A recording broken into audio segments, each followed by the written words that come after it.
ओम श्री सद्गुरु परमात्मा ने नमः। श्री वशिष्ठ जी बोले, हे रामचंद्र जी, माया जाल को काटना महाकठिन है। यह आदि कलना जीव को हुई है।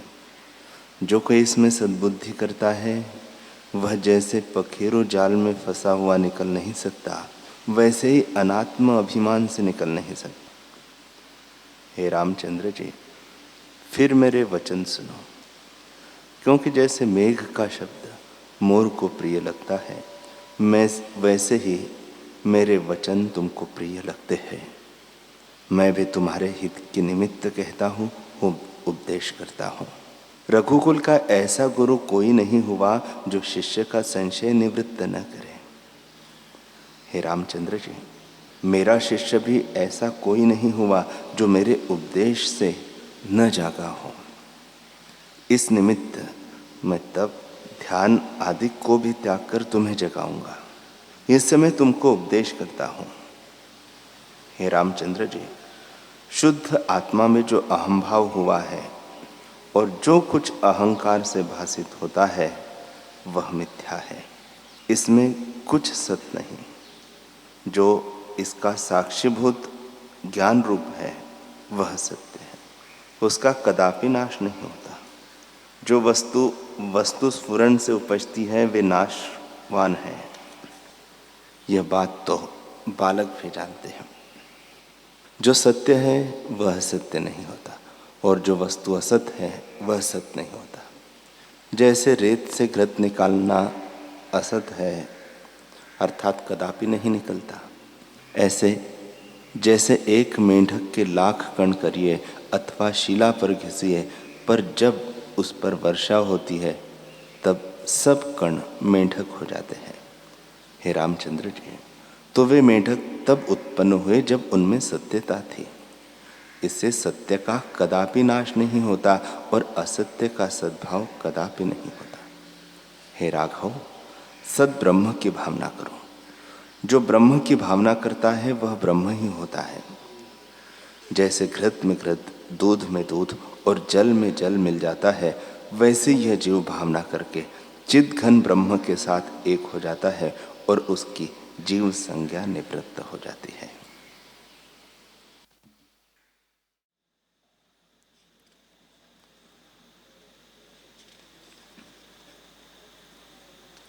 ओम श्री सद्गुरु परमात्मा ने नमः। श्री योग वशिष्ठ महारामायण उत्पत्ति प्रकरण सर्ग 14।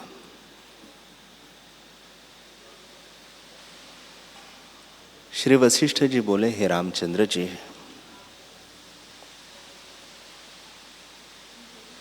रानी लीला ने देखा कि राजा के सभा में सब लोग बैठे हैं। जैसे और के संकल्प पूर्व को और नहीं देखता, वैसे ही रानी को कोई नहीं देख सका, परंतु रानी सबको देखती थी। तब रानी ने उसका अंतःपुर देखा, जहाँ ठाकुर द्वारे बने हुए देवताओं की पूजा होती थी। वहाँ की गंध, धूप और पवन त्रिलोकी को मग्न करती थी और राजा का यश चंद्रमा की नहीं प्रकाशित था। इतने में पूर्व दिशा से हरकारे ने आके कहा कि हे राजन, पूर्व दिशा में और किसी राजा को क्षोभ हुआ है। फिर उत्तर दिशा से हरकारे ने आकर कहा कि हे राजन, उत्तर दिशा में और राजा का क्षोभ हुआ है और तुम्हारे मंडलेश्वर युद्ध करते हैं।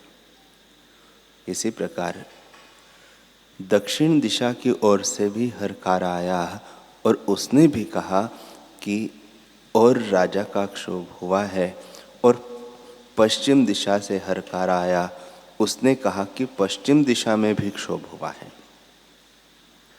एक और हरकार आया, उसने कहा कि सुमेरु पर्वत पर जो देवताओं और सिद्धों के रहने के स्थान है वह क्षोभ हुआ है, और अस्ताचल पर्वत भी क्षोभ हुआ है।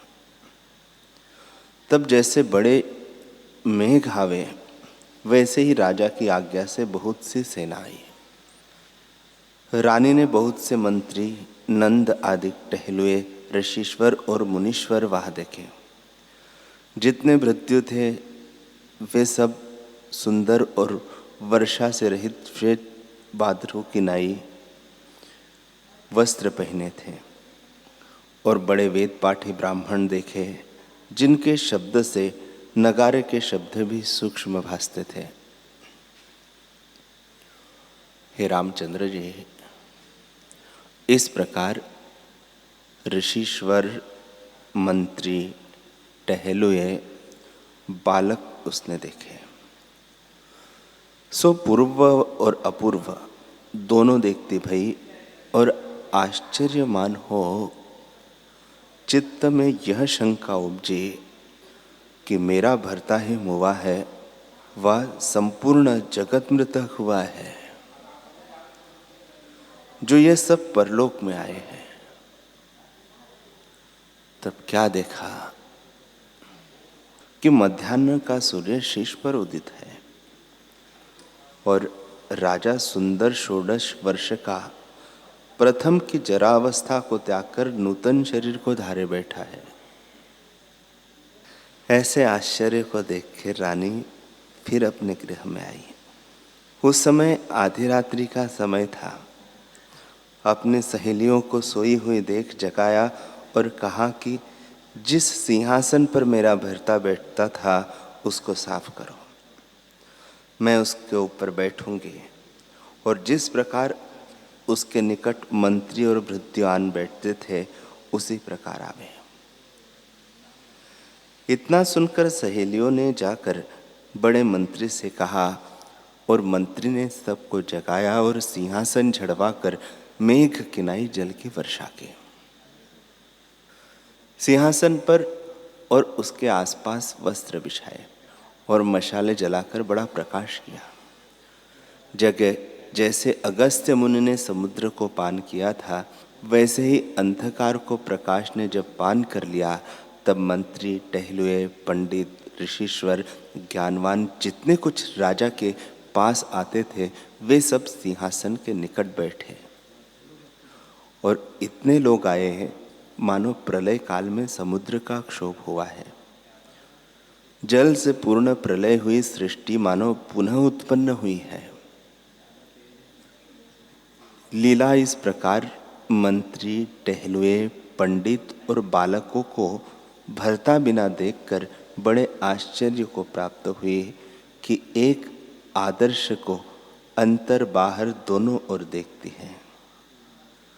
इस प्रकार देखकर हृदय की वार्ता किसी को न बताई और भीतर आकर कहने लगी कि बड़ा आश्चर्य है, ईश्वर की माया जानी नहीं जाती कि यह क्या है। इस प्रकार आश्चर्यमान होकर उसने सरस्वती जी की आराधना की और सरस्वती कुमारी कन्या का रूप धर के आन प्राप्त हुई। तब लीला ने कहा, हे भगवती, मैं बारंबार पूछती हूँ, तुम उद्वेगवान न होना। बड़ों का यह स्वभाव होता है कि जो शिष्य बारंबार पूछे तो भी खेदवान नहीं होते। अब मैं पूछती हूँ कि यह जगत क्या है और वह जगत क्या है, दोनों में कृत्रिम कौन है और अकृत्रिम कौन है। देवी बोली, हे लीले, तूने पूछा कि कृत्रिम कौन है और अकृत्रिम कौन है, सो मैं पीछे तुझसे कहूंगी।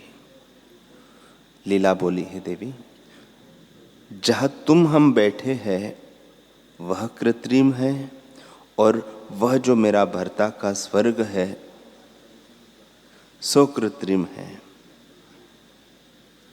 लीला बोली, हे देवी, जहाँ तुम हम बैठे हैं वह अकृत्रिम है और वह जो मेरे भरता का स्वर्ग है सो कृत्रिम है, क्योंकि सूर्य स्थान में वह सृष्टि हुई है।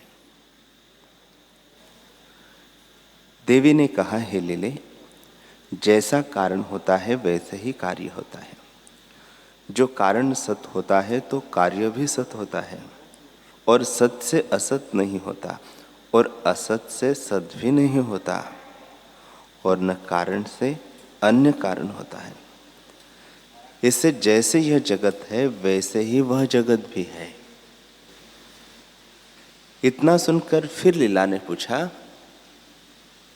हे देवी, कारण से अन्य कार्य सत्ता होती है, क्योंकि मृत्तिका जल के उठाने में समर्थ नहीं, और जब मृत्तिका का घट बनता है तब जल को उठाता है, तो कारण से अन्य कार्य भी सत्ता हुई है।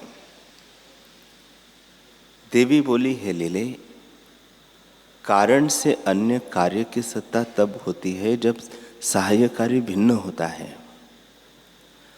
जहाँ सहाय्य कार्य नहीं होता वहाँ कारण से अन्य कार्य की सत्ता नहीं होती। तेरे भर्ता की सृष्टि भी अकारण बिना भासी है।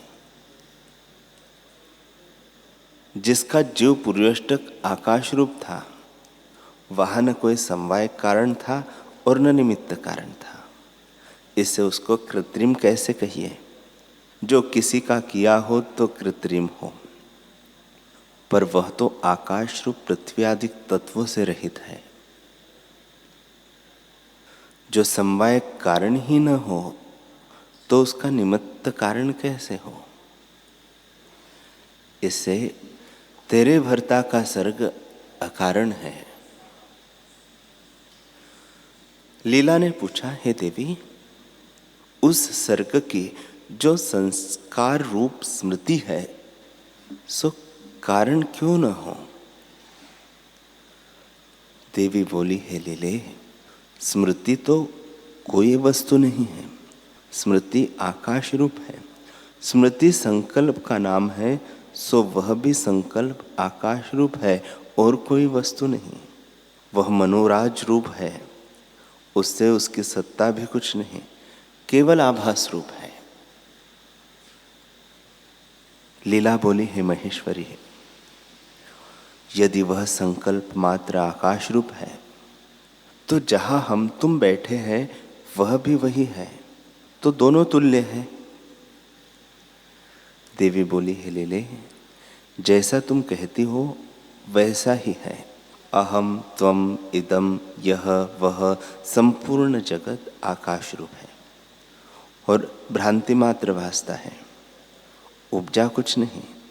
सब आकाश मात्र है और स्वरूप से इनका कुछ सद्भाव नहीं होता। जो पदार्थ सत्य न हो उसकी स्मृति कैसे सत हो? लीला बोली, हे देवी, अमूर्ति मेरा भरता था सो मूर्तिवत हुआ, और उसको जगत भासने लगा सो कैसे भासा? उसका स्मृति कारण है वह किसी और प्रकार से। यह मेरे दृश्य भ्रम के निवृत्ति के निमित्त मुझको वही रूप कहो। देवी ने कहा, हे लीले, यह और वह सर्ग दोनों भ्रम रूप है। जो यह सत हो तो इसकी स्मृति भी सत हो, पर यह जगत असत रूप है।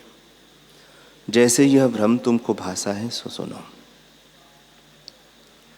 एक महाचिदाकाश है जिसका किंचन चिद अणु है और उसके किसी अंश में जगत रूपी वृक्ष है।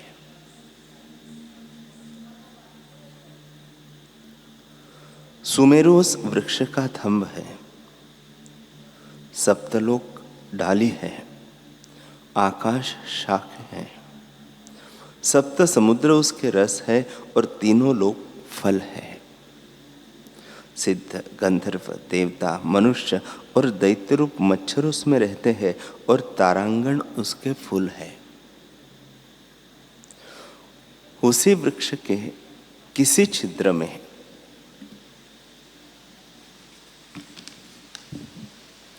एक देश है और उसमें एक पर्वत है जिसके नीचे एक नगर बसता है।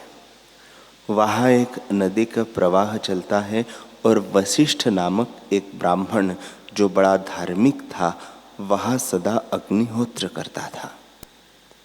धन, विद्या, पराक्रम और कर्मों में वशिष्ठ जी ऋषिश्वरों के समान था, परंतु ज्ञान में भेद था। जैसा खेचर वशिष्ठ का ज्ञान है वैसा भूचर वशिष्ठ का ज्ञान न था।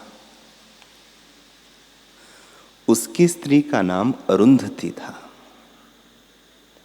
वह पतिव्रता और चंद्रमा के समान सुंदरी थी और उसी अरुंधति के समान विद्या, कर्म, क्रांति, धन, चेष्टा और पराक्रम उसका भी था और चैतन्यता अर्थात ज्ञान और सब लक्षण एक समान थे। वह आकाश की अरुंधति थी और यह भूमि की अरुंधति थी। एक काल में वशिष्ठ ब्राह्मण पर्वत के शिखर पर बैठा था। वह स्थान सुंदर हरे तृणों से शोभायमान था।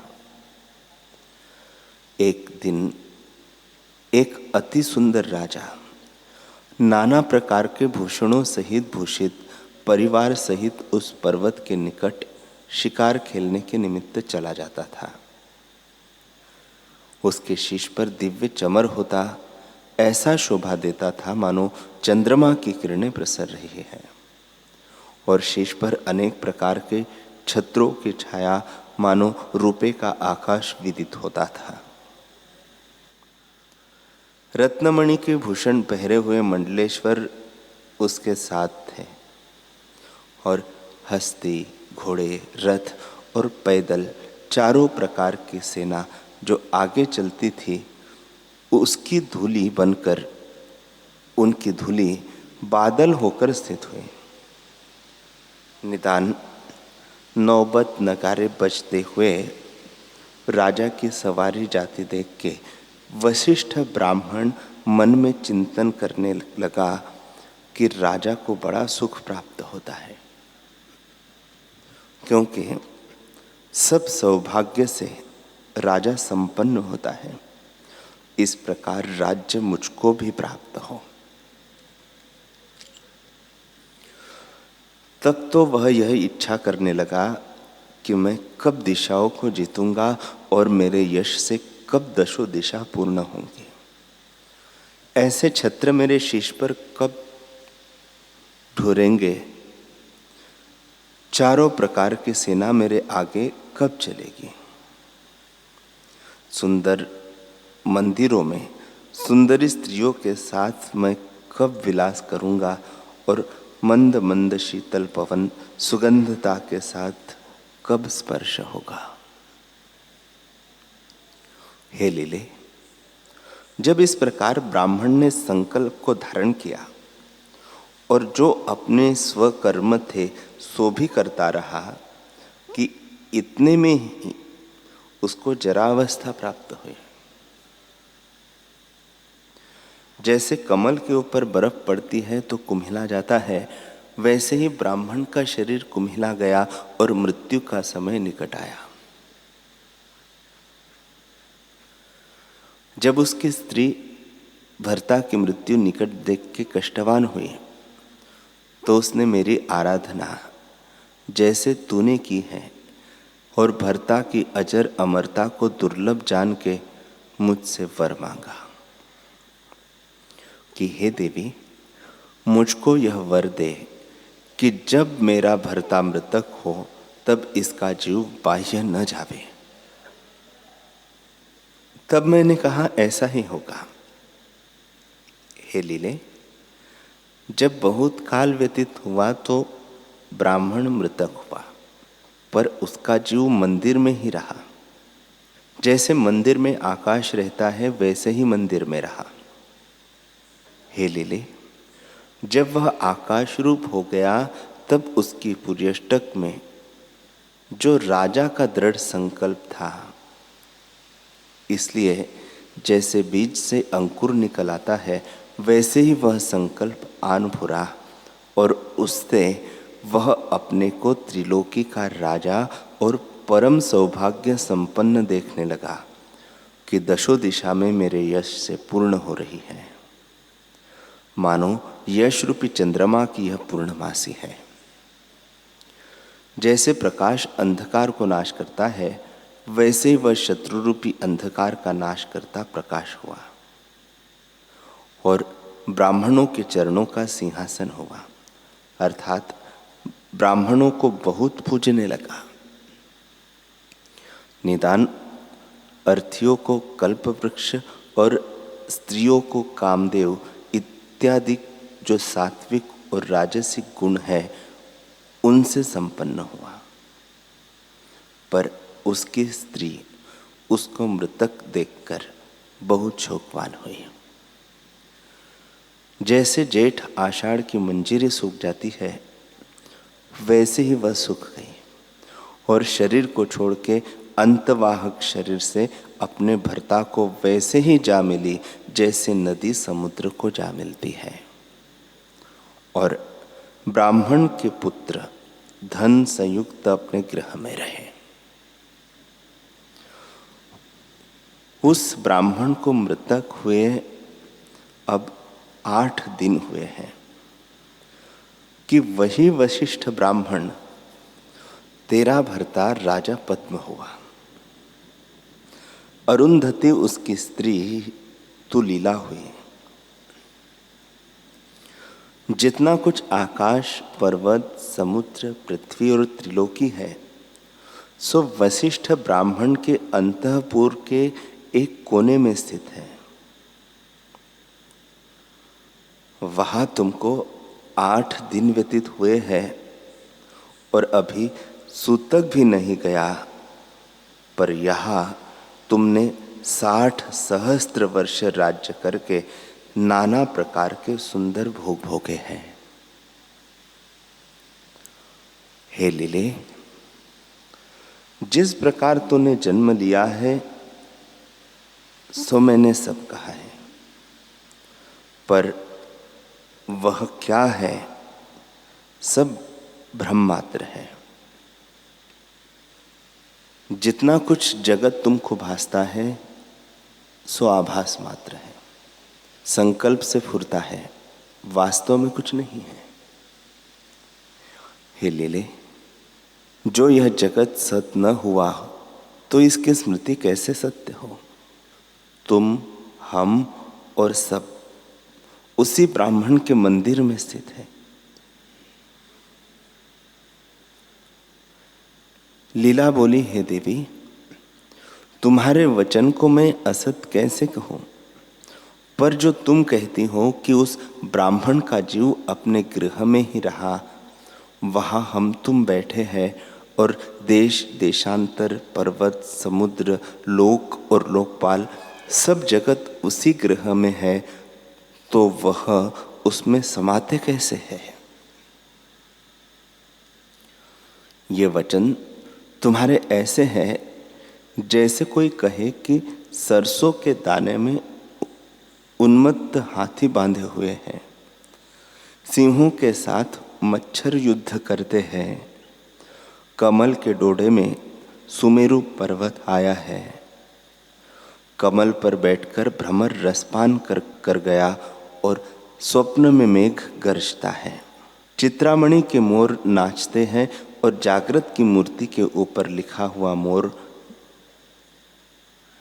मेघ को गरजता देख करके नृत्य करता है। जैसे ये सब असंभव वार्ता है, वैसे ही तुम्हारा कहना मुझको असंभव भासता है। देवी बोली, हे लीले, यह मैंने तुझसे झूठ नहीं कहा।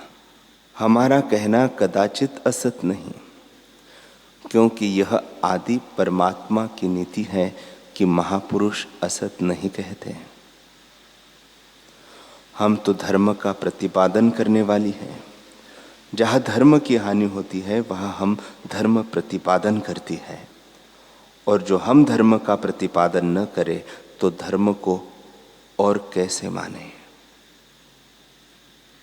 हे लीले, जैसे सोए हुए को स्वप्न में त्रिलोकी भास आती है, सो अंतःकरण में ही होता है और स्वप्न से जागृत होती है, वैसे ही मरना भी जान।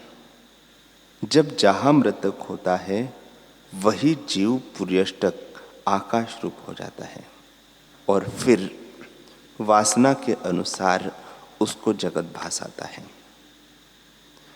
जैसे स्वप्न में जगत भास आता है, वह क्या रूप है? आकाश रूप ही है। वैसे ही इसको भी जान। हे लीले, यह सब जगत तेरे उसी अंतःपुर में है, क्योंकि जगत चित्ताकाश में स्थित है। जैसे आदर्श में प्रतिबिंब होता है, वैसे ही चित्त में जगत है और आकाश रूप है। इससे जो चित्त अंतःपुर में हुआ है तो जगत भी हुआ। हे लीले, यह जगत जो तुझको भासता है सो आकाश रूप है। जैसे स्वप्न और संकल्प नगर और कथा के अर्थ भासते हैं, वैसे यह जगत भी है। और जैसे मृग तृष्णा का जल भासता है, वैसे यह जगत भी जान। हे लीले, वास्तव में कोई पदार्थ उपजा नहीं, भ्रम से सब भासते हैं। जैसे स्वप्न में स्वप्नांतर फिर उससे और स्वप्न दिखता है, वैसे ही तुमको भी यह सृष्टि भ्रम से भासी है। हे लीले, यह जगत आत्मरूप है। जहाँ चिद अणु है वह जगत भी है, परंतु क्या रूप है? आभास रूप है।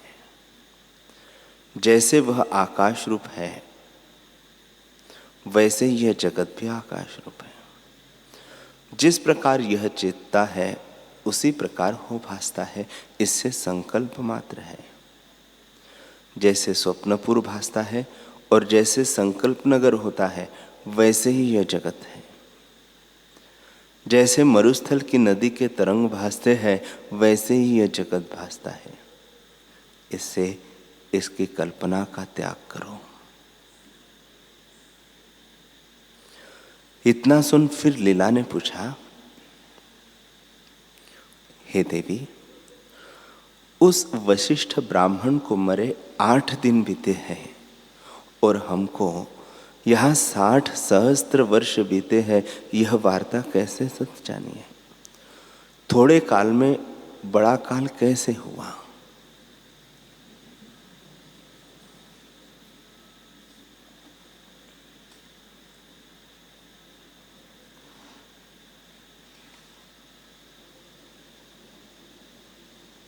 हरि ओम।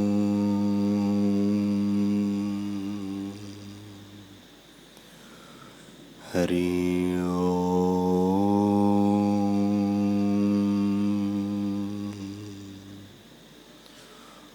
ओम। सहना भवतु सहनौ भुनक्तु सह वीर्यं करवावहै तेजस्विनावधीतमस्तु मा विद्विषावहै। ओम शांति शांति शांति। श्री सद्गुरुदेव भगवान की जय।